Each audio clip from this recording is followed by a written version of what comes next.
Guys, tingnan nyo, ito yung pinakamalungkot na part ng isang magsasaka o yung isang may-ari ng saka.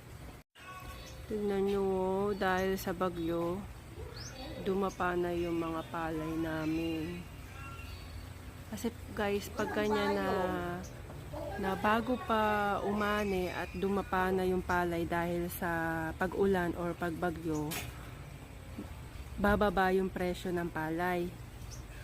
Alam nyo ba guys, kung hindi siya umulan o hindi inulan yan, aanihin na po yan next week, Thursday. Ang presyo sana niya ay aabot sana ng 22 pesos per kilo ng palay pag inani siya next week kung hindi siya umulan. Pero ngayon na umulan po, nabasa ng ulan, tapos dumapa, kokonti po yung aanihin yan dahil mabubulok yung nasa ilalim.